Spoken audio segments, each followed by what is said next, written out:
Aqui, pela graça de Deus, mais uma vez estamos postos a pregar a palavra do Senhor neste canal Espada Flamejante.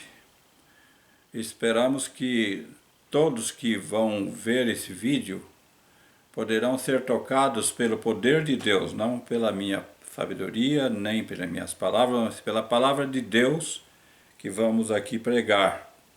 Este sermão é muito sério, porque ele se trata de falar de uma coisa que o mundo não gosta, nem mesmo muitos crentes não gostam de ouvir, e que é o fim. Na palavra de Deus em Malaquias, capítulo 3, verso 18, diz: Então vereis outra vez a diferença entre o justo e o ímpio, entre o que serve a Deus e o que não serve. Quando se verá essa diferença?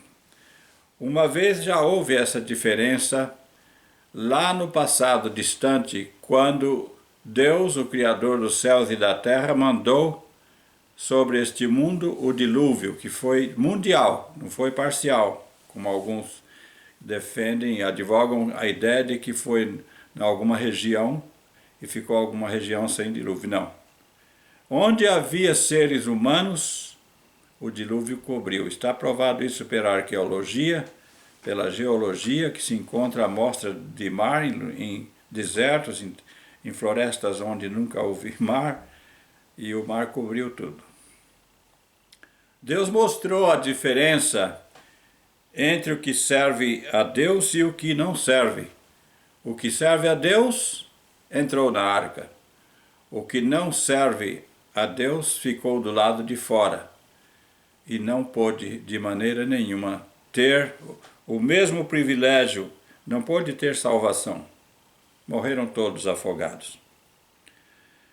Em Mateus 24, 32, nós lemos a palavra de Deus, a palavra de Jesus. Aprendei, pois, esta parábola da figueira, quando já os seus ramos se tornam tenros e brotam folhas, sabei que está próximo o verão. Joel, capítulo 1, verso 17. Na verdade, que a parábola da figueira nos chama a atenção para uma nação. A figueira de Deus é Israel. Queiram ou não queiram, é Israel. A figueira tinha que brotar. Ela começou a brotar com o movimento sionista em 1917. E ela tornou-se oficialmente legalizada para ser uma nação com sua bandeira em 1947. E teve o voto Minerva de um brasileiro para aprovar que a nação de Israel deveria sim existir e se organizar. Em 1948, essa figueira Israel recebeu a ordem da ONU para possuir a sua terra, e assim houve então a invasão. Não invasão, mas possessão da terra que Deus tinha dado a Abraão. Por isso Jesus fala: aprendei, pois, esta parábola da figueira, quando já os seus ramos se tornam tenros e brotam folhas, sabei que está próximo o verão. Israel brotou, vem brotando desde 1917, brotou e continuou brotando até que 1948 se tornou uma nação, e hoje é uma nação forte e poderosa entre todas as nações, e debaixo da mão de Deus tem uma proteção tremenda. E esta nação, para esta nação existe um predicado que vem desde Abraão. Deus disse a Abraão: e abençoarei os que te abençoarem, e amaldiçoarei os que te amaldiçoarem. E em ti serão benditas todas as famílias da terra, ou nações da terra. Sim, Israel serve de bênção ou de maldição. Uma prova disso, o melhor país do mundo é este país onde nós, pela graça de Deus, estamos, o país da América do Norte, Estados Unidos da América do Norte. Este país acolheu em grande massa os judeus.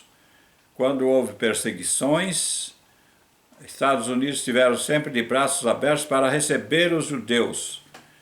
No Brasil também houve essa bênção, que o povo da esquerda expulsou os judeus, fechando o consulado israelita aí no Brasil, e isso não resultou bem. O Brasil entrou em decadência porque onde Israel é desprezado, cai a maldição. Infelizmente, pode examinar a história, que acontece sempre assim. E, então, os que são abençoados são aqueles que se tornam amigos de Israel. Os que são amaldiçoados são os que se tornam inimigos de Israel. Nós damos graças a Deus porque agora recentemente houve a grande aliança dos Emirados Árabes, que são vários países árabes, fizeram paz com Israel. E ainda outro país, a semana passada, também entrou nesse acordo. É uma maravilha que eu creio que Deus está nisso, preparando para o final. Jesus disse, e então aparecerá no céu o sinal do Filho do Homem, e todas as tribos da terra se lamentarão e verão o Filho do Homem sobre as nuvens do céu com poder e grande glória. Quando ele subiu, 2 anjos se puseram junto com o povo de Deus que ali estava, atônito, olhando para cima, e esses 2 anjos disseram, varões galileus, por que vocês estão olhando para cima? Esse Jesus que foi recebido acima nas nuvens, descerá outra vez, do mesmo modo que o viste subir. Ele voltará para vós. Ide para a Galiléia, e ele vos encontrará. Então, veja que Jesus tem um programa de descer, de voltar outra vez a este mundo. Ele mesmo falou em João 14 que não se turbe o vosso coração, credes em Deus, credes também em mim, na casa de meu pai há muitas moradas, se não fosse assim eu vos teria dito, mas se eu for, voltarei outra vez para vós e vos levarei para mim mesmo, para que onde eu estiver estejais vós. A casa dele é no céu, então o lugar dos remidos por 1000 anos é no céu. Pois nós sabemos que haverá sempre uma resistência. Quando eu olho para este mundo, para o grande progresso que há, os grandes monumentos e as grandes obras de concreto, pontes enormes de 100 até 120 metros de colunas, passando por montanhas, por vales, por túneis, e essas grandes construções, esses grandes edifícios, tudo isso me faz pensar, será que Jesus vai destruir tudo isso? Mas o apóstolo Pedro escreveu, a terra que agora existe se reserva como fogo para o dia da grande ira de Deus, em que os céus se enrolarão como um livro, e a terra e as obras que nela há se queimarão. E aí ele faz uma pergunta, havendo de perecer todas essas coisas, que pessoas vos convém ser em santo trato e piedade, consagrando-se e preparando-se para esse dia, para essa volta gloriosa. E o Senhor Jesus Cristo, então, programou assim e assim será. Se o mundo aceita, será assim. Se o mundo não aceita, será assim mesmo. Aliás, o mundo será pego de surpresa para um arrebatamento oculto, misterioso? Não, isso não.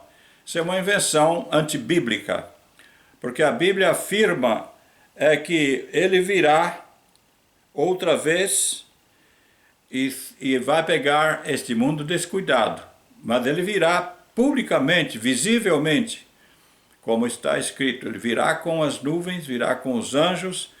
Apocalipse 1, verso 6 diz assim, e ele virá e todo olho o verá.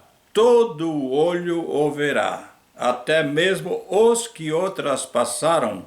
Isto é, quer ter alguma esperança de que aqueles que mataram a Jesus vão ressuscitar para ver, para assistir para a sua desolação a volta do glorioso Rei dos Reis e Senhor dos Senhores, aqueles que eles pregaram na cruz, e ainda foi colocada uma plaquinha lá em cima.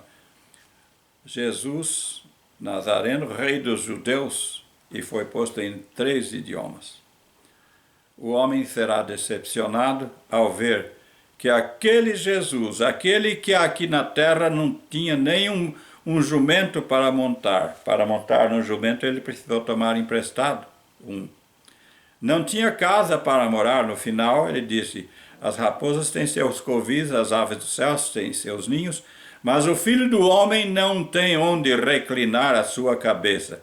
Isso me faz pensar que quando o Senhor andava de uma parte para outra pregando com a sua comitiva, era bastante gente.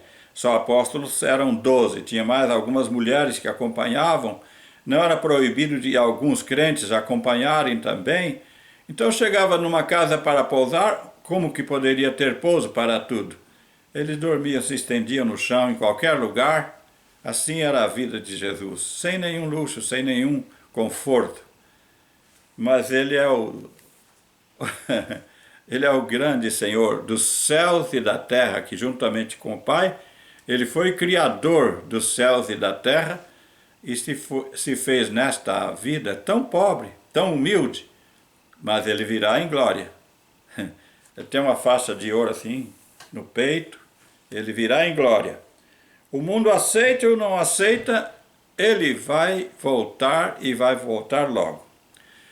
Eu quero lhes dizer, meus prezados irmãos e telespectadores deste vídeo, que no dia 31 de agosto de 2019, eu fui arrebatado em espírito, fui ao céu, o Senhor me levou lá para mostrar o cumprimento, como vai ser, Efésios 1, verso 10, que fala de tornar a congregar em Cristo todas as coisas, toda a família, nos céus e na terra, isto é, vai se juntar remidos humanos e anjos.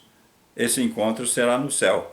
Eu assisti esse encontro como uma prefiguração daquilo que vai acontecer. O Senhor Jesus me mostrou, Jesus estava liderando o grupo que subiu daqui. Aleluia!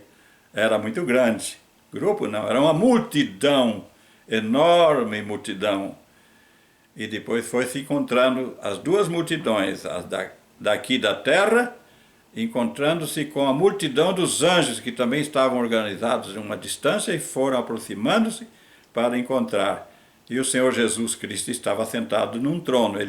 Depois que ele liderou os daqui, ele tomou lugar num trono que foi posto numa posição estratégica para ele presidir esse encontro. E sabe o que ele me disse? Quando terminou tudo, ele disse assim, chegou bem perto de mim e disse, e isso tudo se cumprirá em breve. Eu tenho uma preocupação, eu tenho que pregar esta mensagem, posso até ser perseguido e ser levado até a morte por causa disso, não tem importância. Eu estou disposto também a morrer pelo meu Senhor Jesus Cristo. E esta palavra eu tenho que dar, tenho que anunciar que ele vai voltar logo, que o coronavírus ou Covid-19 é apenas o início do tempo do fim.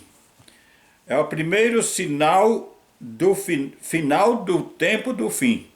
Agora desenrolam-se rapidamente todos os acontecimentos proféticos que têm que se desenrolar.